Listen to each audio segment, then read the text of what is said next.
Te presentamos En Plan Fácil Autónomo, nuestra manera de hacerte la vida más fácil. Abre tu cuenta y solo domiciliando tu cuota de autónomos, disfruta de todo un mundo de ventajas. Da el salto a Caja 7. Digo salta, salta conmigo, digo salta, salta conmigo.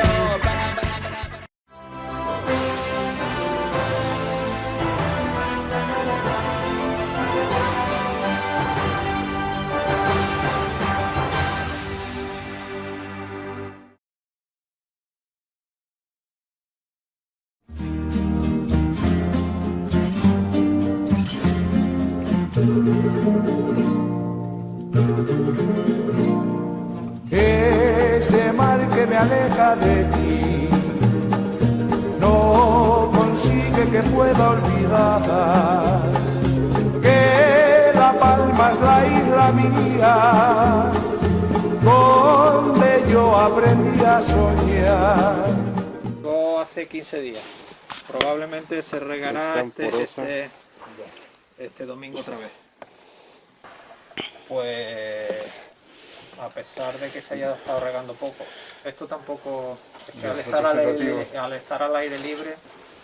Con bananas, 30 centímetros de ceniza, nada más le haces un campo con bananas, ¿verdad? Le haces un campo al hijo y no pasa absolutamente nada, la plantación continúa sin problemas, con 30 centímetros de ceniza. 30, que es el triple. Aquí tienes 10, 12 centímetros. Esto, más bien lo venía diciendo medio en broma y medio en serio, José. Más bien ahora tienes 10 centímetros más de tierra. La ceniza de sí, pero la tierra que tenemos debajo es de muy buena calidad. Sí, sí, claro. Señor. Nosotros también, los suelos bananeros en Centroamérica se escogen con estudios de suelos. Tienen que ser clases 1 y 2. Si no son clases 1 y 2, no se siembra bananas, porque nosotros sembramos en tierras planas para poder poner el cable guía. Los suelos tienen que ser francos, francoarenosos, francolimosos.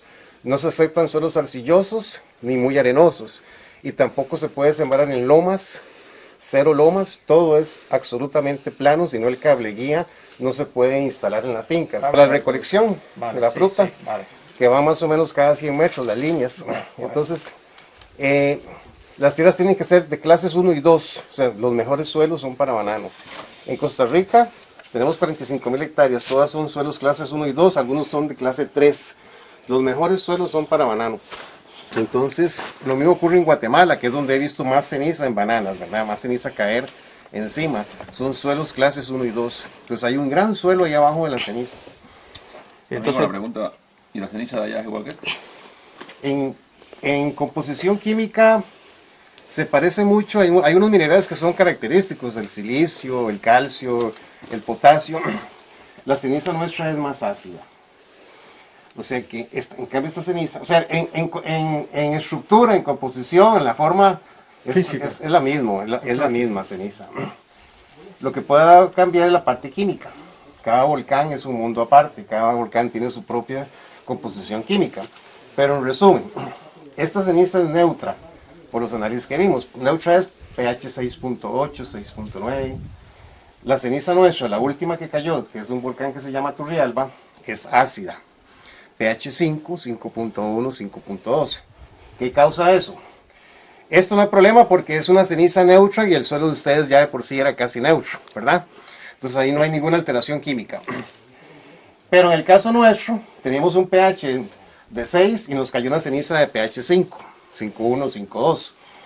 Si fueron 2 o 3 centímetros, eso no le hace nada al suelo, absolutamente. Si fueron 10 o 15 centímetros, eso podría cambiar un poco el pH del suelo que estaba abajo. Entonces, ¿qué hacemos? Aplicamos enmiendas, es muy fácil de resolver. Carbonato de calcio, cal dolomita, que tenemos allá. Entonces, con las enmiendas corregimos ese problema, es fácil de manejar. Es fácil de manejar. Entonces, más bien nuestras cenizas tienen ese problema. Las de ustedes son neutras y el suelo de ustedes aquí ya de por sí era neutro. Pero la gran pregunta, Eloy, ¿dejamos la ceniza así o habría que incorporarla con el terreno? Mira, yo creo que no es necesario incorporarla, pero si ya vas a preparar terreno, necesariamente vas a tener que mover tierra, ¿verdad? Entonces va a quedar incorporada o semi incorporada. Bueno, quizás eso sería mejor, el mundo ideal, digamos. Pero si no la puedes incorporar, la puedes dejar encima, no veo ningún problema. Y sembrar la nueva planta sobre la ceniza. Sobre la ceniza, de todas formas, son 10 centímetros, son 12 centímetros, no va a quedar exactamente sobre la ceniza. Va a quedar una parte de la planta. Más bien casi todas las raíces van a quedar sobre en el suelo. La tierra antigua. En el suelo, correcto. Pero no te puede formar la ceniza una capa que dificulte la respiración, que dificulte la introducción de agua o algún problema. Absolutamente nada. Lo único que hay que tomar en cuenta es que quizás haya que bajar la frecuencia. Amigo, perdón, y si movemos la tierra de esta manera... Eso es mejor que dejarla encima, pero tampoco es que sea algo tan fundamental. O sea, la puedes dejar encima, no hay problema. Pero si haces esto y se siente uno más tranquilo de que al menos no la dejó completamente encima. La orientación del viento. Y entonces le cayó a nuestras plantaciones bananeras. Sobre todo en el año 2016 pasó eso. El volcán está activo desde el 2014. Entonces en el 2016 pasó eso. Ese es el Turrialba. El Turrialba. Entonces cayó sobre aproximadamente 3.500 hectáreas de banana. Nosotros tenemos 44.000 hectáreas. Y afectó la parte de arriba.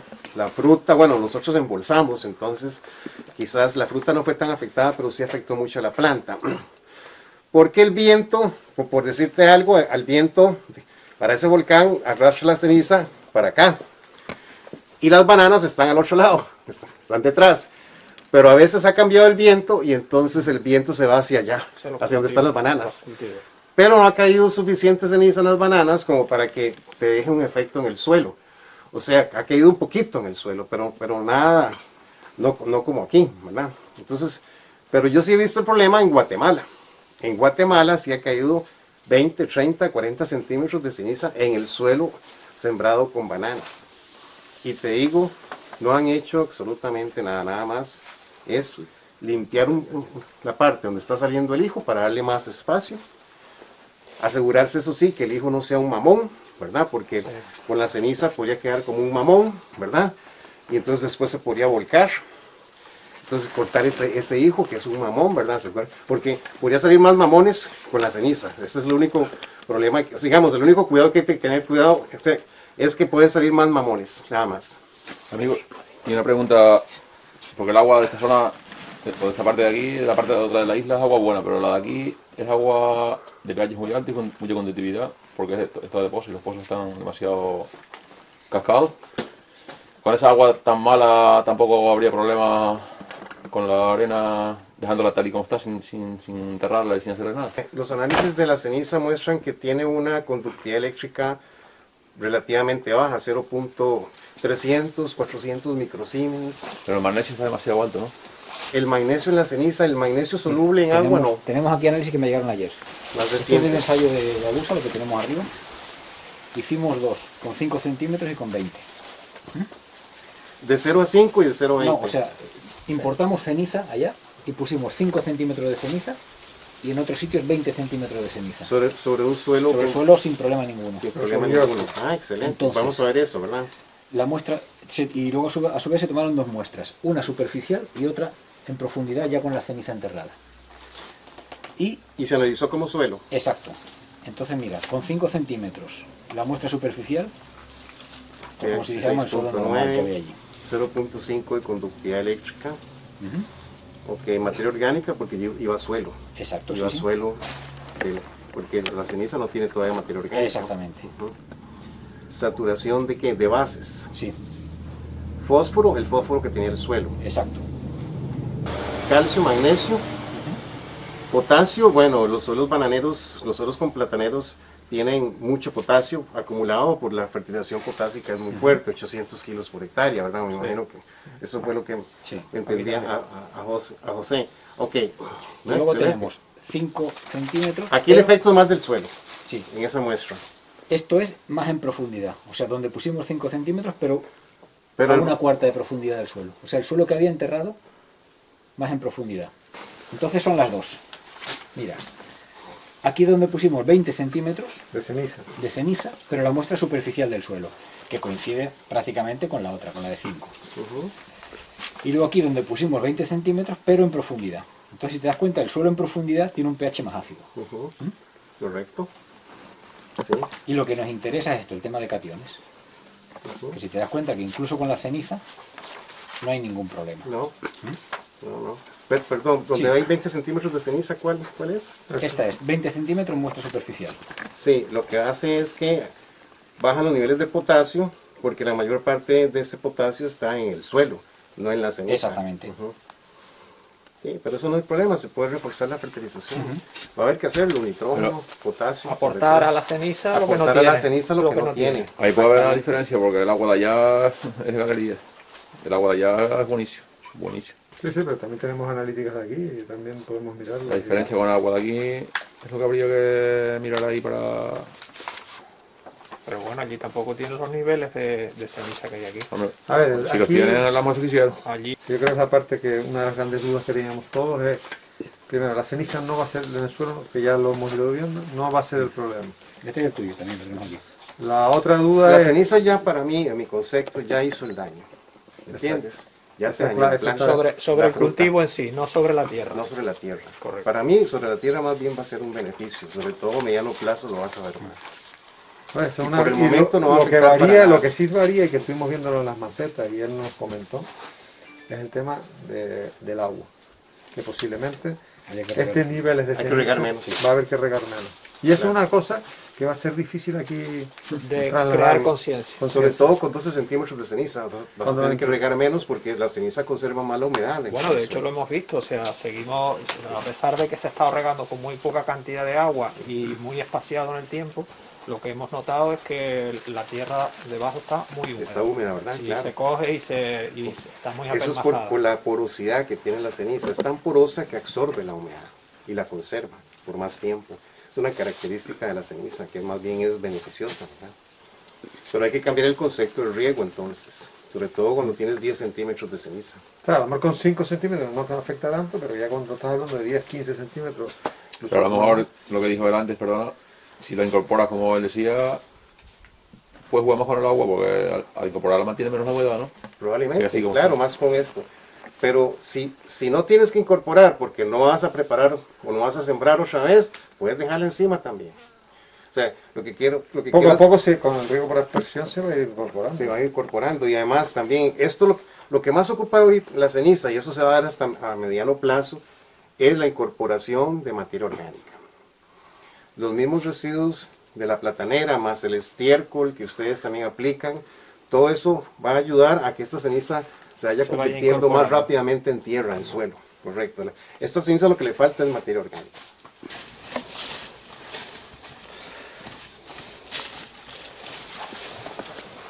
Bueno, lo que hablabas antes de los mamones no se han quitado, siguen aquí, porque prácticamente el trabajo de campo, pues eso no se ha hecho, sigue ahí, eso se debería haber quitado desde el mes de noviembre. Y bueno, se hubiera hecho... ¿La tierra está ensopada? Ensopada. ¿Ves cómo está la tierra, lo que hablábamos? Pues pensábamos que estos hijos podrían Ahí ser está los de la saliendo, futura cosecha. Y ese sería un hijo bueno. Un hijo bueno. Lo tiene que vaya. Y esa capa de ceniza encima no va a afectar absolutamente en nada. No. En nada. No te va a afectar en nada. Pues tenemos un trabajo por hacer porque la gente piensa que sí, que no va a ser, no va a ser Está cayendo la utilidad, luz. sino todo lo contrario. Tenemos tal vez un temor excesivo. Y conforme le vaya cayendo más materia orgánica a esta ceniza, se va a ver mejor los efectos. Estamos hablando de Mira, esta planta está sembrada en suelo, la ceniza es como un recubrimiento del suelo. Puedes verlo así. Eso ya es tierra entonces. Es una cubierta de 10 centímetros que tienes el suelo, pero la planta sigue dependiendo del suelo.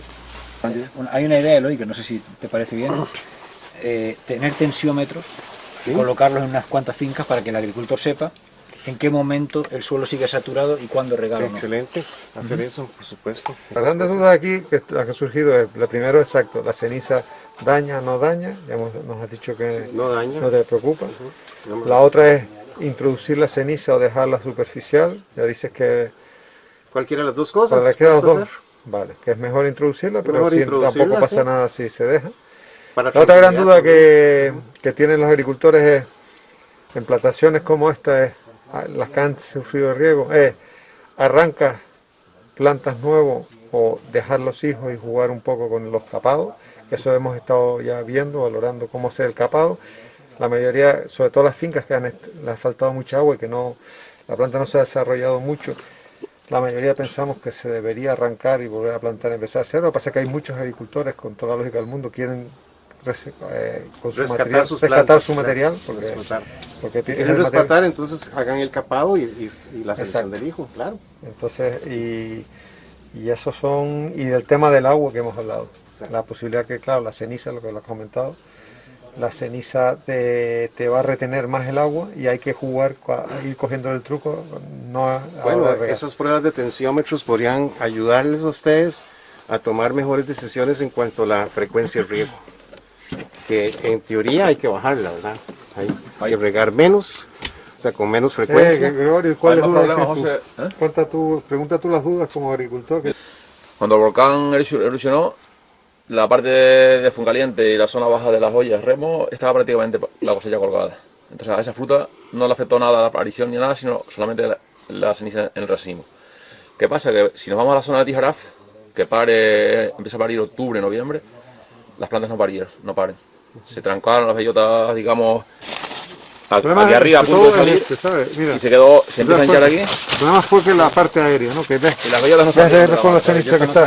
No, entonces tú cortas aquí después y la bellota sale adentro. ¿Qué pasa? ¿O cuál es la sorpresa? Que ahora Fuencaliente, que en aquel momento tenía estas piñas colgadas y estas matas eran de este tamaño, estas matas ahora son grandes y están a punto de parir y tampoco paren. Porque mira, es lo mismo, mira, pero más tarde. Eloy, mira, aquí. ¿Has visto toda la ceniza? Claro. Se llenó de ceniza aquí con la caída. Dice, la planta no ha caminado y la planta al final se tranca el cogollo y se muere. Y la tarde veremos Fuencaliente. Y afecta, toda esta pérdida de follaje afecta la fotosíntesis. Hojas que no han salido después del volcán, porque la ceniza está colapsada aquí. Sí. O sea, que esta planta hay agua, sí, pero no está transpirando la planta, está totalmente, está muy parada. Entonces claro, el agricultor, claro, lo que tiene que tomar decisiones. Pero esos fueron los efectos de la ceniza que le cayó a la planta, aérea, no lo que está en el suelo. Exacto. Son dos cosas distintas. Sí, pero por ejemplo, Tijarafe en ese momento, ¿qué hicieron muchos agricultores? Pues cortaban la madre y como este hijo estaba pequeñito, pues tienen la planta para el año que viene. Claro. Pero el problema de Fuencaliente ahora, por ejemplo, la parte más pegada hacia aquí al remo, es que los hijos están a punto de parir, pero no tenemos, si cortamos la madre, el hijo es muy pequeño, no tenemos más producción este año. Sí. Entonces sería mejor opción arrancar y empezar de cero, que es lo que estamos valorando en la parte de allá, que no estamos dentro de la zona cero. Sí, yo creo que sí, es mejor hacer eso. Arrancar y contar. Capar. Capar. Yo creo que lo mejor es capar porque ya eso fue las consecuencias de la ceniza que le cayó directamente. Se muere, se da cuenta uno que la planta se está muriendo arriba porque se están secando y aguayanteando todas. Pero también te das cuenta que los hijos aquí abajo, en 20 días o 15 o 20 días, están viviendo y han crecido un trozo así. Entonces quiere decir que la madre se murió y está salvando valí. Claro. Ahí es donde nos estamos dando cuenta que Fuencaliente estamos afectados por ese tema. Venían de un viento en el mes de agosto que ha sido mortal este año. De un calor. Venían de un viento caliente. Un mes antes que quemó ese viento. Exacto, se quedó la planta. La erupción. Temperaturas en fincas de 50 grados. Por lo cual que eso puso ya un estrés inicial que ya con el volcán ya.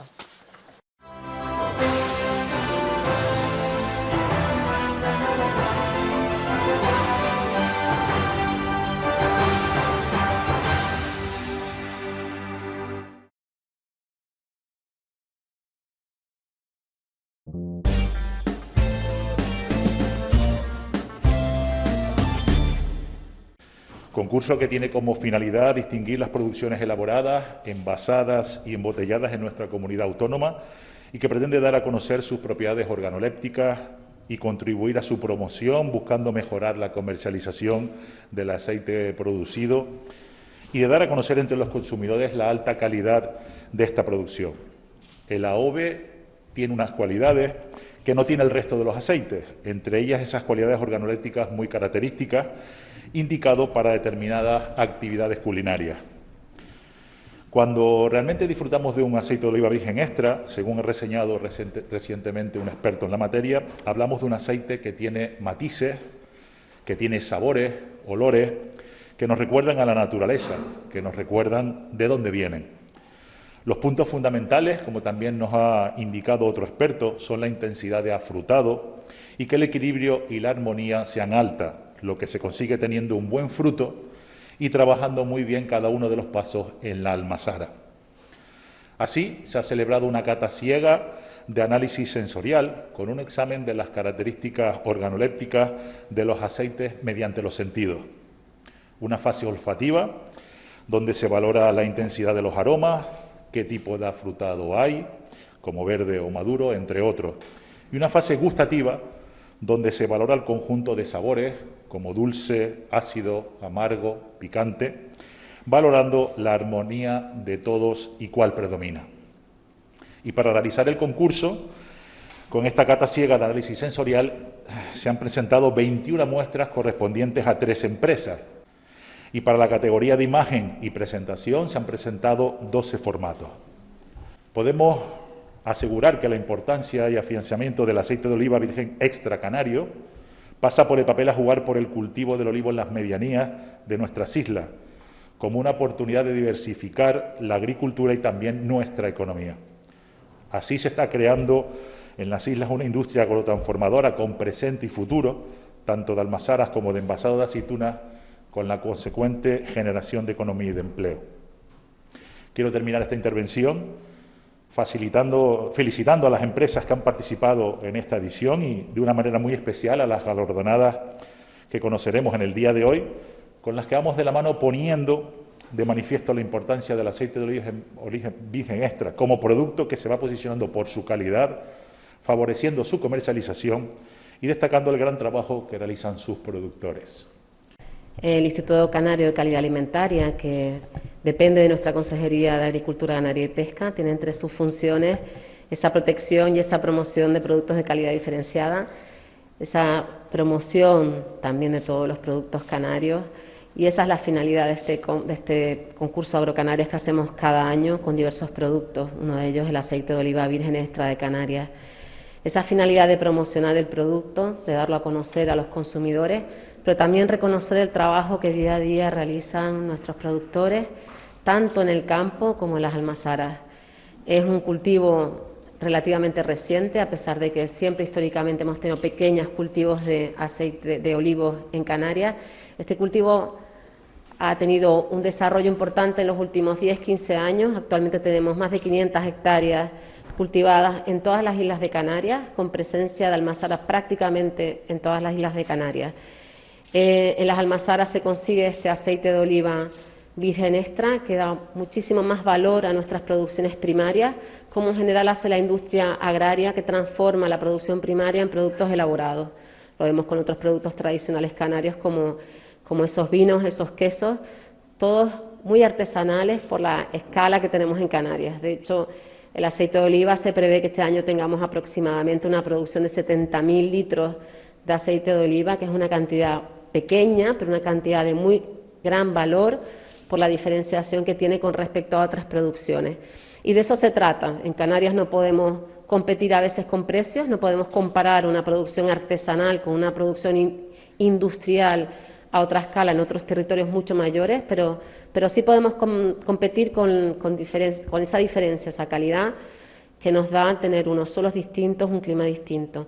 Y eso que ese cultivo también es muy interesante debido pues, a las condiciones exclusivas del mismo, ¿no? Un cultivo con bajos rendimientos hídricos, un cultivo que se adapta muy bien a nuestro territorio, que previene la erosión del suelo, que permite reponer y replantar zonas de medianías que estaban abandonadas, con lo cual, bueno, yo creo que es una apuesta de esta consejería y, por tanto, tiene un peso importante en nuestros premios Agrocanarias para impulsar y seguir promocionando este producto.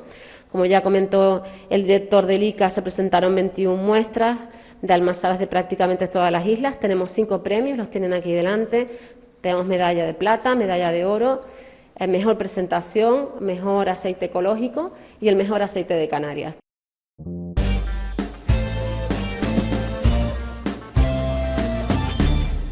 Te presentamos En Plan Fácil, nuestra manera de hacerte la vida más fácil. Abre tu cuenta y disfruta de todo un mundo de ventajas.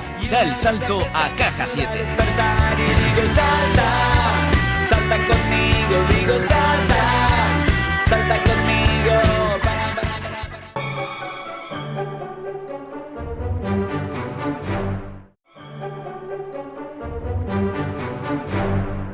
Te presentamos En Plan Fácil Joven, nuestra manera de hacerte la vida más fácil. Abre tu cuenta y solo por ser joven disfruta de todo un mundo de ventajas. Da el salto a Caja 7. Salta, salta conmigo, digo salta, salta conmigo.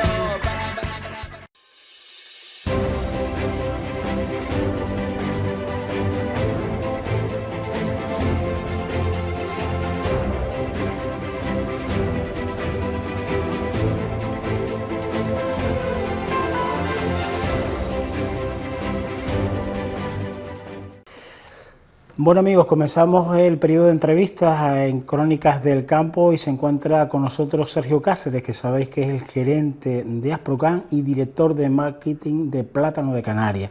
Y con él vamos a hablar de la situación de este sector puntero, sector social, que ha levantado y sigue levantando y manteniendo la economía de nuestras islas. Y en islas como La Palma es vital. Vamos a saludarlo. Sergio, buenas tardes. Hola, buenas tardes, Luciano. Yo creo que para entrar en materia, porque para mí fue un hito muy importante, fue conseguir, bueno, pues la ley de cadena alimentaria, bueno, pues adecuarla a los intereses de Plátano de Canarias, ¿no? Sí, ese fue el año pasado a nivel, y previamente a la erupción del volcán de La Palma, por supuesto, el gran reto al que se enfrentaba el sector. Era un reto que veníamos reclamando desde hacía más de un año, con el objetivo de poder seguir defendiendo nuestras posibilidades de competir con las importaciones de banana de terceros países, unas importaciones que no se van a ver igual de afectadas que esta norma, y que tenía que tenerse en cuenta pues la singularidad de nuestro cultivo, que viene a ser reconocido por normativa comunitaria y que además nos sitúa en una posición prácticamente indefendible de muerte del sector en cuanto ante la imposibilidad de poder comercializar realmente en aplicación de la ley pues buena parte de nuestro volumen de producción, ¿no? Incluso el 90% si no hubiésemos tenido en cuenta ni siquiera las ayudas. Al final, bueno, se hizo un trabajo institucional muy importante, un trabajo de concienciación y de sensibilización, tanto en ambas cámaras, tanto en el Senado, ya en noviembre del 2020, como posteriormente en la tramitación de la modificación de la ley en el 2021 en el Congreso. Que ahí el sector creo que ha demostrado una capacidad para poder llegar a todo tipo de grupos políticos, para poder transmitir la importancia social, económica que tiene el sector para toda Canarias, para que este haya sido también una bandera de muy distintos grupos políticos que se han unido independientemente de ideologías para defender un mismo propósito y una misma causa social. Y finalmente se obtuvo esa disposición adicional séptima en la Ley de Cadena Alimentaria, publicada a finales de diciembre del año pasado, que venía a confirmar pues, las peticiones más importantes que tenía el sector respecto a esta ley. Siempre me ha chocado, Sergio, el tema del bio y el ecológico, y sobre todo un poco la competencia real que existe en el mercado europeo con respecto a la banana y plátano de Canarias, ¿no? Sí, ahí en muchas ocasiones se habla del futuro que tiene el plátano de Canarias ecológico y bueno, por un lado en lo que tiene que ver con España es un mercado particular para muchas cosas y dentro de eso hay que ser conocedores también de la demanda real y del porcentaje real de volumen que tiene el ecológico, que como en todos los productos, en todas las frutas y hortalizas, no es tan elevado como a veces se declara en la compra real de esos productos. Y después está la otra parte que es Europa, ¿no? En Europa hay algunos países, por ejemplo Suiza, donde se conoce o se reconoce un poco mejor que el ecológico de Latinoamérica, por ejemplo, no es realmente el ecológico europeo y por tanto juega con distintas normas y es un placebo, o sea, no es un ecológico real, es un engaño en cierta forma al consumidor que cree estar respetando una serie de normas que no se respetan, pero eso no pasa generalmente en el resto de Europa. El resto de Europa, teniendo un sello ecológico que se obtiene de determinadas formas en terceros países, que no son desde luego los requisitos, las exigencias de la Unión Europea, pues al final lo que estamos es entrando en un mercado en el que la competencia es aún más desleal con nosotros, ¿no? Porque básicamente hay mucho ecológico de terceros países que ni cumple con el convencional del plátano de Canarias, que demostradamente es ahora mismo el cultivo más sostenible dentro de plátano banana del mundo. Sí, efectivamente, nos decía no hace mucho un técnico que trabaja en Costa Rica, que bueno, que para mantener a raya la toga negra, pues bueno, se hacían más de 66 pases de avioneta sobre la finca. Bueno, pues eso es una demanda que tienen sobre la mesa siempre nuestros socios franceses, ¿no? De Martinica y Guadalupe, porque tienen ese mismo problema, tienen la prohibición de ese tipo de materias activas y también de la aplicación aérea. De hecho, bueno, ellos trasladan siempre, ¿no?, cómo han sido ellos los que le han vendido las avionetas que utilizan en la República Dominicana para fumigar, y sin embargo eso, pues Europa es conocedora de esa diferencia y llegan todos a un mismo mercado en el que se comparte un mismo sello y una misma diferenciación, lo cual pues no es justo, desde luego. Otra cosa muy importante que también, aunque a ustedes les parezca que no, se hace un seguimiento desde Asprocan, son los precios de la banana y la competencia que tiene real con plátano de Canarias. ¿Así, Sergio? Sí, nosotros tenemos distintos órganos de funcionamiento. Dentro de las competencias de Asprocan o de las capacidades está el seguimiento del mercado nacional fundamentalmente, donde seguimos tanto el mercado en verde, el mercado de compraventa de las organizaciones de productores en los mercados mayoristas, cómo está situándose el plátano de Canarias IGP respecto de la banana en los lineales, en los puntos de venta, tanto en el canal tradicional de especialistas, fruterías, como en los supermercados, con un seguimiento semanal de precios medios. El año pasado la banana vino a consolidarse en un movimiento que creemos que nos debe preocupar. Ya de por sí tenía un precio al consumidor bastante bajo, venía a ser durante muchos años a estar estabilizado en el 1,20 € al consumidor, estamos hablando, mientras que este año pasado ya vimos como el escalón del 1 euro fue bastante sólido, e incluso con ofertas continuadas en distintas cadenas durante momentos importantes del año de 80 o 89 céntimos, ¿no? Estamos hablando de 89 céntimos kilo de banana al consumidor en la península, ¿no? Eso que ya contrastado con un precio medio para el plátano de Canarias de en torno a los 2,18 €, 2,20 €. La verdad es que la diferencia en el mercado mayorista entre el plátano y la banana es de apenas 30 céntimos de media el año pasado, mientras que esa diferencia de 30 céntimos llega al 1,20 € al consumidor.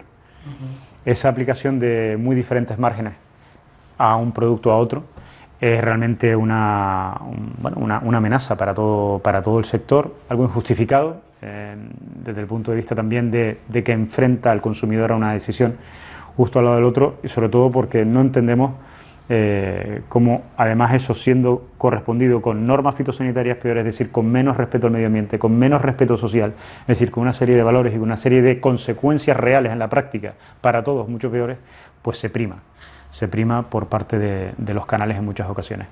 Bueno, ese es nuestro entorno, lo conocemos, le seguimos la pista y tratamos de darlo a conocer, porque también son muchos los consumidores que piensan que son los canarios los que venden, o los productores canarios los que venden a esos precios del producto. Y eso pues en todas las ocasiones hay que quitarles de ese error. Sí, la verdad es que hay gente con muy mala idea, ¿eh? Hay que decirlo de esa manera. Nos vamos a otra de las partes importantes de Asprocan.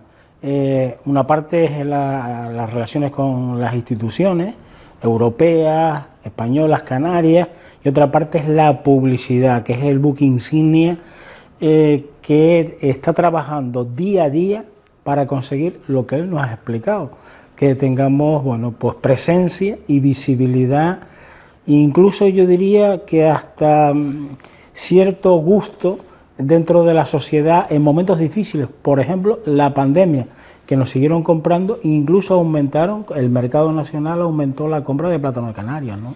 Sí, ahí lo que hay que, bueno, siempre el trabajo de publicidad es la principal partida presupuestaria de esta organización, es nuestra dedicación, digamos, técnica más amplia, y ahí lo que tenemos que justificar cada vez más es un valor añadido, porque también a medida que se incrementa el diferencial de precio tenemos que justificar por qué optar por un plátano de Canarias en lugar de una banana o de otro producto sustitutivo, porque también hay otros productos, no solamente otras frutas, sino también otros productos, barritas energéticas, que en un momento dado, en el descanso de una práctica deportiva, pueden sustituir al plátano, siendo una opción menos sana y más costosa incluso, ¿no?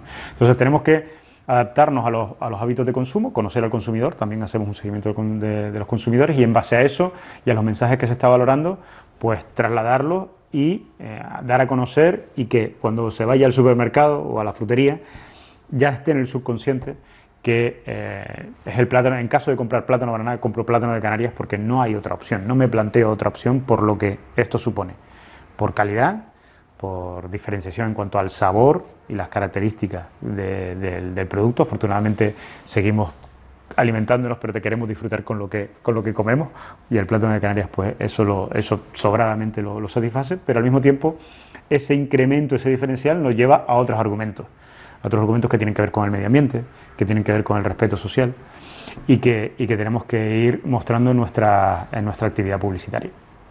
Sergio, con todo eso que me has dicho, se ha podido pues salvar una pared, por decirlo de alguna manera, que es el precio PVP, que el plátano de Canarias siempre tiene un poquito más que la banana. Y a veces eso no se tiene en cuenta.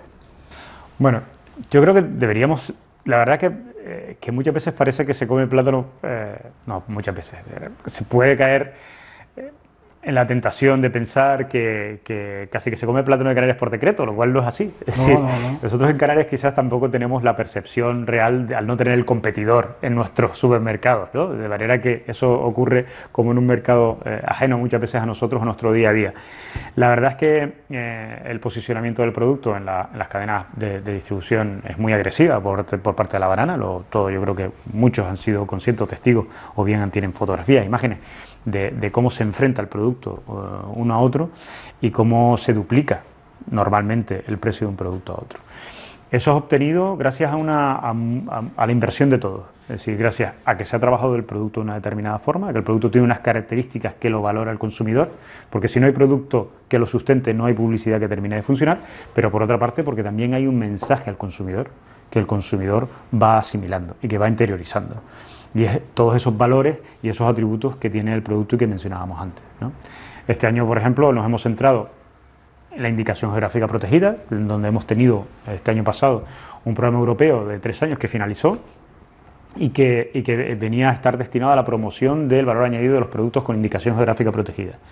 Que es que ya no somos nosotros los que hablamos de lo bueno que somos, sino que hay un sello europeo que acredita la diferenciación y concretamente en el sabor y en la estética, ¿vale? A partir de ahí, bueno, pues quisimos conectarlo además con el deporte. Hemos iniciado este año pasado el patrocinio de la Selección Nacional de Fútbol, con lo que también estamos trabajando en generaciones más jóvenes. El hábito de consumo se va modificando y lo van modificando también, o lo van condicionando cada vez más los más jóvenes, donde tienen cada vez más que decir a los responsables de compra, a sus padres, ¿no? Y contamos con un embajador nuevo, que es Pedri, jugador canario de la selección española, al cual alcanzamos un acuerdo previamente a la Eurocopa. La verdad que fue una situación de apuesta de futuro, de inversión en ese potencial, que se confirmó mucho más rápido de lo que hubiésemos podido esperar, porque al principio no sabíamos, teníamos hasta planes de qué pasa, lo convocarán, no lo convocará Luis Enrique, irá a la Eurocopa. Finalmente fue convocado, jugará, no jugará, juega, y después de jugar además tiene pues el papel destacado que tiene, y es un embajador que está orgulloso de su origen, que está orgulloso de su entorno, viene de un entorno platanero, y que va a ser nuestro embajador para las generaciones más jóvenes sobre todo, y en el deporte principal en España durante los próximos años. Así que hemos iniciado esa andadura con la selección española. Este año tenemos Mundial de Fútbol y digamos que esa es otra pata de comunicación. Junto con esa, pues la estética, por ejemplo. Tenemos un problema, no un problema, sino una situación de característica estética del producto que se ha agravado o se ha visto incrementada por la situación en La Palma. Y vamos a trabajar también en la apariencia exterior. Es decir, al final hay unas normas europeas que vienen a condicionar la calidad de los productos por su apariencia exterior, que es algo que uno pela y lo tira. Realmente la calidad extra primera o segunda viene por el número de rosas y realmente no te comes ninguno de ellos, ¿no? Al final lo que te comes es el interior, lo que importa está dentro.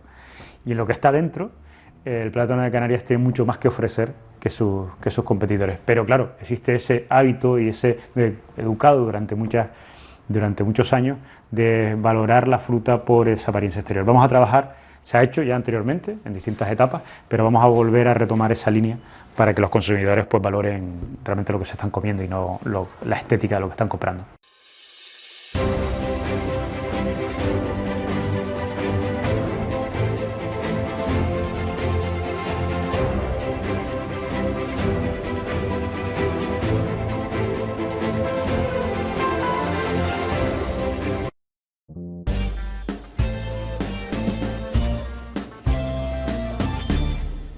Esta semana pasada teníamos una reunión con la consejera del Gobierno de Canarias, Alisa Van Ostende, y el director general de Agricultura, y con el presidente del Cabildo de La Palma. En esta reunión pues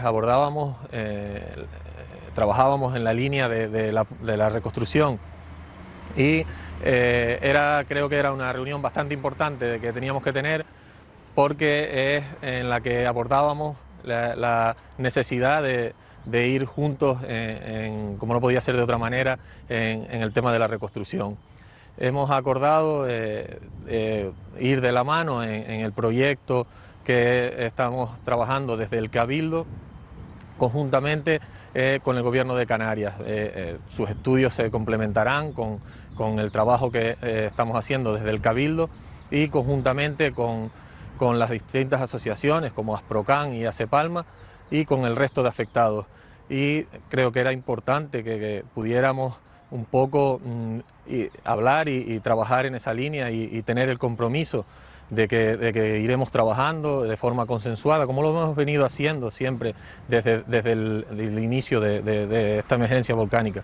Y creo que es un paso muy importante que tengamos ese compromiso de poder trabajar de forma coordinada y consensuada. Precisamente hoy, a lo largo de la mañana, recibiré un plan de evacuación que llevo varias semanas trabajando intensamente para poder hacer que los agricultores puedan entrar a la zona de las ollas, la zona de la bombilla. Es algo que llevan demandando hace tiempo y que por diferentes circunstancias, sobre todo por la presencia de gases, no se ha podido llevar a cabo. Una de las cosas que me pedían para poder entrar era tener un plan de evacuación. Yo lo encargaba la semana pasada y a lo largo del transcurso de la mañana de hoy me lo van a pasar para poderlo estudiar, poder ver si es correcto como está redactado, y a partir de ya esta semana, espero ya que pueda ser lo más pronto posible, poder acceder a esas zonas para poder ir realizando los primeros trabajos de limpieza de platanera, desarmar los invernaderos que no estén en condiciones y demás. Hemos hecho un trabajo muy importante con la colaboración de la Guardia Civil, la Policía Nacional y técnicos de emergencias del Cabildo. Se ha ido haciendo un trabajo importante de mapeo sobre el terreno, de zonas en las que, por desgracia, no se va a poder acceder porque los niveles de gases son muy altos, pero por fin tenemos este plan de evacuación para poder acceder a esa bolsa importante de platanera de las ollas. Otra línea de trabajo, esta semana pasada mantenía con un gran conocedor del campo palmero, como es Basilio, el director general del ICA, y donde abordábamos diferentes sectores, diferentes problemáticas que tenemos y abordar varios temas. Uno de ellos, de los temas importantes que tratábamos, era intentar ver cómo podemos dar solución al problema que tenemos con el Consejo Regulador de la denominación de origen queso palmero. Ahí pusimos sobre la mesa la problemática existente y intentaremos buscar la mejor solución y lo antes posible para dar solución a ese problema, valga la redundancia. Otro de los temas que tratábamos es un proyecto que estaba un poco aparcado y que hemos decidido retomar de nuevo, como es la marca protegida del mojo palmero. Volvimos a retomar ese proyecto que estaba un poco parado y hemos visto diferentes ideas, diferentes propuestas para finalizar, casi ya estaba finalizado, le faltaba solo un poquito de trabajo y hemos decidido volver a retomarlo. Y por otro lado, adquiríamos el compromiso por parte del director general de poder dar respuesta a varias de las solicitudes que nos hacían desde los diferentes sectores, como eran en estos días pasados los olivicultores y los caficultores, sobre lo que nos demandaban de formación. Hemos adquirido el compromiso por parte del director general del Instituto Canario de Calidad Agroalimentaria de poder ir impartiendo esos cursos específicos y profesionalizados para hacerlos llegar a esos diferentes sectores.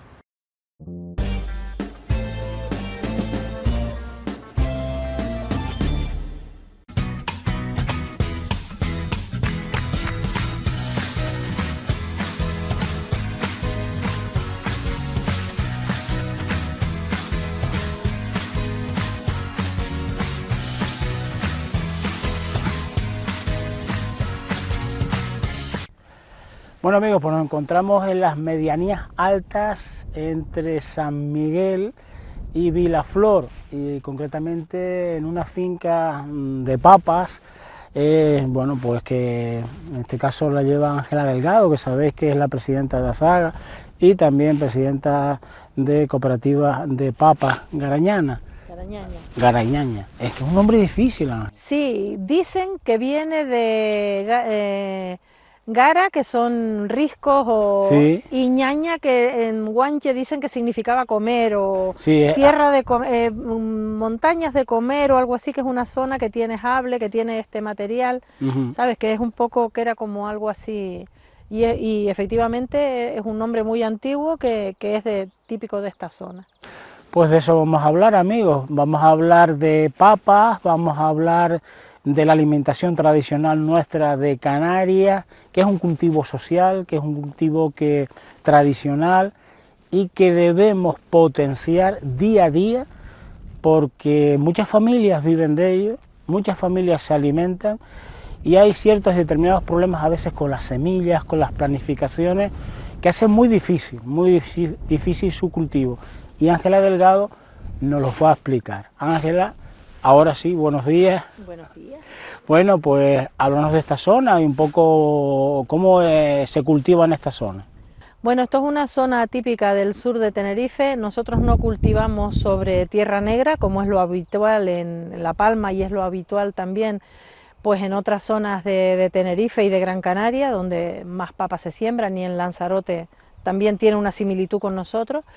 Pero es un material, una pumita, un material volcánico que se extrae de cuevas de la zona y se pone una capa en la superficie, y lo que hace esta capa pues es mantener la humedad al menos durante 15 días, con lo cual nosotros podemos dar riegos de 15 en 15 días, y ese suelo, que aparentemente es árido, blanco, que tiene una apariencia de desierto, pues debajo, desde que escarbas un poco, puedes ver que mantiene la humedad y que guarda por eso pues toda la vida de esos riegos que damos, ya vuelvo a repetir, que podemos alargar hasta cada 15 días, que es cuando nos tocan las aguas aquí. Aquí dependemos de agua de galerías, a esta altitud, estamos rozando los 1000 metros de altitud, y dependemos del agua de las galerías, y nuestros agricultores recogen su agua cada 15 días. Entonces esa es la forma un poco de plantar. Existe algo similar en Lanzarote, que plantan sobre picón, o sea, tienen esa capa de picón, y nosotros pues en ese caso no es el picón negro que ellos utilizan, sino que es un jable, que nosotros llamamos así, y que es blanco y es un material muy ligero. Primero de todo se prepara la tierra y se inunda para plantar, ¿no? Sí, normalmente esta campaña que está plantada no, esta es la gran cosecha de Canarias, pero la que estamos recogiendo ahora, porque en esta zona de Vilaflor se está terminando de recoger la campaña de fresco, que llamamos nosotros, es la repetición. Se llamaba de fresco porque se plantaban en seco, o sea, se plantaban las papas, se cortaban, se picaban y se plantaban, y nacían con la frescura de las primeras lluvias, y por eso eran las papas de fresco. Ya después de muchos años que estamos siempre pues con sequía, hay dos sistemas: hay quien sigue plantando en seco y después inunda el terreno o da un riego pues a los 20 o 30 días de haber plantado, y hay quien inunda el suelo, se planta con esa inundación y ya el segundo riego se viene a dar prácticamente a los 2 meses, cuando ya las vemos acordonadas, tal y como las estamos viendo aquí detrás.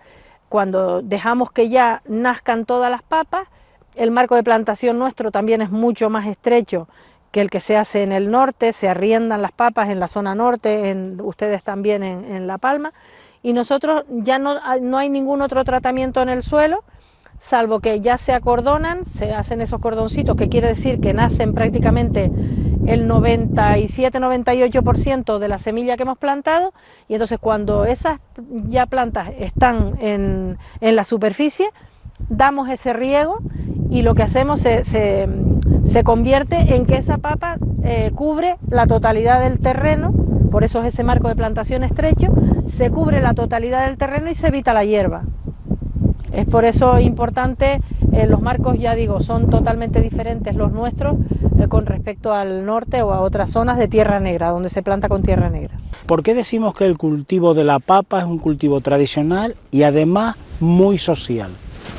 Bueno, pues muy tradicional, porque recordemos que estos tubérculos vienen en la época de la conquista, vienen desde Sudamérica, pasan por Canarias, aquí se quedan esas papas y las papas antiguas de Canarias vienen en su mayor parte de Sudamérica, y somos quizá más pioneros incluso que luego se llevaron a Península, que no tuvieron tanto éxito, pero que aquí pues yo creo que en todas partes del mundo se han matado grandes hambrunas con la papa, ¿no? Recordemos Irlanda, recordemos otros sitios donde la papa ha solucionado muchos problemas. Y ¿qué somos los canarios sin papas? Efectivamente, sí. No sabríamos cocinar ni sabríamos vivir sin papas, ¿no? La papa es parte de nuestro modo de ser, de nuestro modo de comer, y vamos, es parte de nuestra idiosincrasia, ¿no? ¿Qué pasa? Que esta papa que viene desde Sudamérica, pues por eso es más tradicional o más antigua que otros muchos cultivos, porque la tenemos desde aquella época y ha sido un modo de vida. ¿Y por qué es tan social? Pues porque son ya pequeñas explotaciones, fijémonos que no estamos en terrenos planos, sino que son pequeñas huertas, son explotaciones familiares, hay agricultores muy pequeños, producen 2 o 3 mil kilos al año, hay agricultores grandes, pero digamos que es un cultivo muy social, porque es muy rara la familia que, aunque se dedique a otra cosa, sus hijos se dediquen a la hostelería o a otra cosa, es muy rara la familia en esta zona nuestra y en el norte de la isla, y en La Palma me imagino que también, que no tenga una pequeña explotación o unas huertitas que son un complemento de renta para nuestra familia.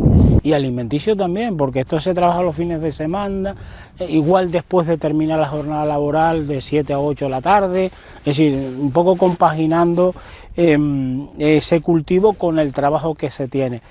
Vamos ahora a hablar, si te parece, Ángela, de un gran problema que hubo este año.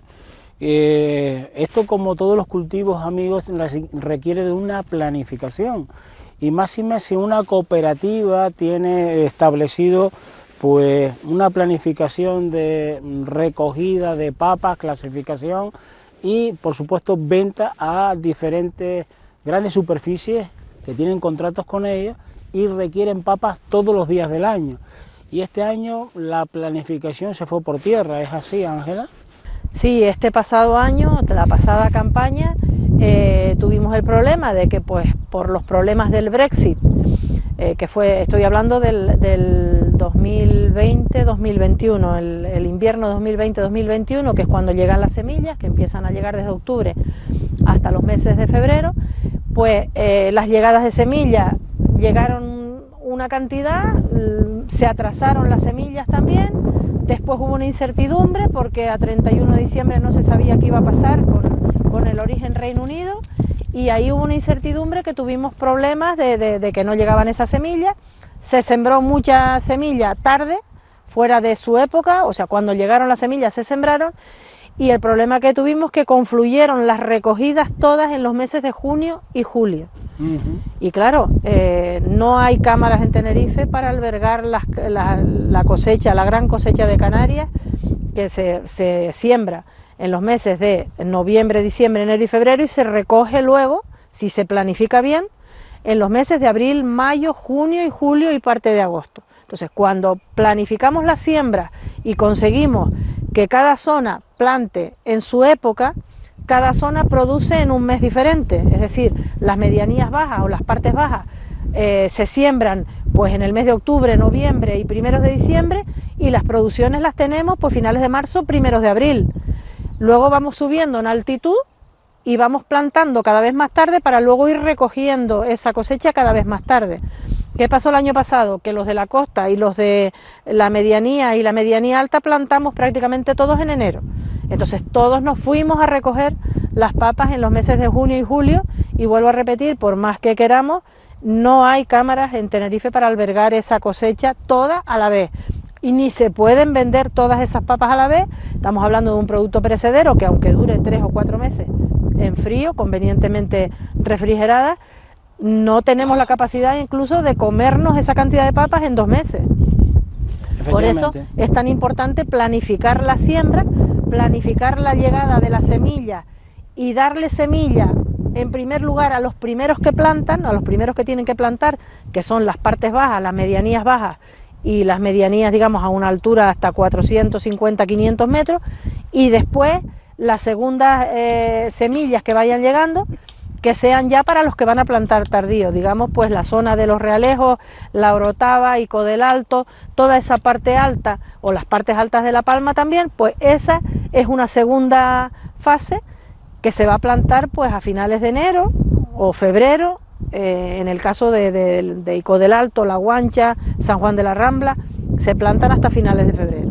Entonces, por eso es tan bueno esa planificación, para luego las recogidas, tener pues la extra temprana, tenerla en el mes de abril, después ya la temprana mayo y después la tardía, un poco más tardía, y ir pudiendo darle a los clientes lo que vamos cosechando en orden, que esto nos permite a nosotros mismos no hacernos la guerra de precios. Efectivamente, eso le iba a preguntar, porque si se recogen todas juntas, se produce una guerra de precios entre los distintos productores de las distintas zonas, y al final quien pierde es el agricultor.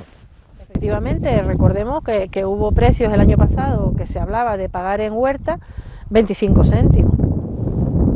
Y eso es rentable, ¿no? Eso es totalmente inviable, y eso es, pues vamos, no podemos decir, no se puede permitir eso. No deberíamos, entre todos los que sembramos papas, que esto volviera a pasar. Eso hace mucho tiempo que no sucede, y lo que tenemos que intentar es planificar esa siembra, planificar que los vendedores de semillas no sean vendedores puros y duros, porque estos no son tornillos, sino que realmente se haga una planificación de que primero se siembren las partes bajas, y cuando las partes bajas están sembradas, después se vayan sembrando o dándole semilla a los productores de las partes altas. Porque tenemos también una mala costumbre: yo cojo mi semilla y la guardo, y la guardo 2 meses o la guardo 3 meses, pero tengo mi semilla. Eso tiene una parte de ignorancia. Tengo mi semilla, pero si no plantan antes los que tienen que plantar antes, van a recoger en mi misma época, y lo que va a pasar es que va a caer el precio del mercado. ¿Se produjo desabastecimiento por esa situación de papa en, bueno, pues en la isla de Tenerife y concretamente en la Restauración? En esa época no, o sea, sí que hay falta de papa de Canarias en los meses. Aquí realmente esto es una cuestión que se habla mucho y se dicen muchas falsedades. Aquí hay una gran cosecha de Canarias, que es la que se recoge desde el 1 de abril hasta el 15 de agosto, pongamos como mucho, 15 o 20 de agosto. Esa es la gran cosecha de Canarias. Luego aquí hay una zona que se planta en jable, que se repite, se recoge la parte pequeña de esa semilla, el calibre pequeño se guarda, se vuelve a plantar en agosto, en julio y agosto, y se recoge en diciembre. Pero eso es una zona aquí en Vilaflor, y habrá 3 millones de kilos de papa, eso es como muy mucho, poco, es muy poco. Entonces, realmente papas canarias comemos desde los meses de abril, pongámosle alguna en marzo, hasta septiembre, octubre, dependiendo de la cantidad de papa que se recoja, podemos alargar hasta octubre. Nosotros hemos tenido papas y hemos hecho algún suministro hasta 1 de noviembre con papa canaria, bien conservada, vuelvo a repetir, bien refrigerada y en condiciones, hasta 1 de noviembre, cuando hemos tenido pues una cosecha muy grande. Pero esa es la papa de Canarias. A partir ya se empieza a importar por parte de importadores que no son productores. Desde agosto se empiezan a importar papas de Reino Unido, y esta papa de Reino Unido sí que llega a venir pues hasta los meses de junio y julio, que es papa ya pues que lleva casi un año en cámaras frigoríficas y que se confunden con la papa del país. Aquí no hay producción de papa en cantidades. Puede haber un pequeño agricultor que siembre algo y se venda en mercadillos, pero las campañas son esas porque realmente la papa necesita frío para tuberizar. O sea que a veces engañamos con que tú puedes plantar papas aquí en mayo y tenerlas... Igual que con la viña. Exacto, es un cultivo que la viña tiene... necesita frío para rebrotar. Exacto, pues la papa necesita el frío para tuberizar, es decir, para que la planta haga tubérculo, necesita el frío. Entonces, por ejemplo, dicen, no, ¿y por qué no plantamos? Que aquí se producen papas todo el año. Eso es una verdad a medias. Tú puedes tener una planta de papas y plantarla en abril y efectivamente pasar el verano regándola y atendiéndola, pero esa papa no te va a dar rentabilidad, porque como no tiene frío, vas a tener una planta preciosa, enorme, vistosa, con flor, pero luego no tuberiza. Entonces, ojo, mucho cuidado con estos que nos venden, incluso técnicos. Algún técnico, yo recibí alguna crítica de alguien que decía ser ingeniero agrícola, y decía que aquí se podía plantar durante todo el año. Eso es una ignorancia, y lo digo claramente, porque ¿por qué nuestros antepasados se han encorsetado en unas épocas de plantación? Porque es cuando hay una rentabilidad, y creo que no debemos engañar a los agricultores dándoles unas falsas expectativas de que van a recoger unas cosechas en verano o dentro de invernaderos, o que van a poder aprovechar unos invernaderos para plantar papas en épocas que no son las tradicionales para el cultivo de la papa. Ojo con vender viento en todas estas fórmulas, porque ya digo, hablar es muy fácil, es gratis, todo el mundo habla y dice cualquier cosa, pero especialistas en papa no son tantos. Realmente hay que escucharlos hablar para saber que si efectivamente tienen razón o no, y en los meses de febrero, marzo, hasta mediados de abril, aquí hay muy poca papa canaria, alguna que se planta en octubre, y de hecho esta zona, el sur de Tenerife, siempre ha sido puntero. Mi cooperativa exportó a Reino Unido en los años 60, 70, 80, la cooperativa tiene 63 años de vida, y fue pionera y marcó precios en el muelle Islas Canarias en Londres. Era quien ponía el precio de la papa extra temprana, era Casmi, San Miguel, durante muchos años. Y somos pioneros en papa temprana. ¿Qué pasa? Que últimamente los tiempos han cambiado y tú no puedes abocar a los agricultores a que todos los años pierden dinero, porque sembrando en noviembre y diciembre, los vientos de febrero o los vientos de enero se nos llevan la cosecha.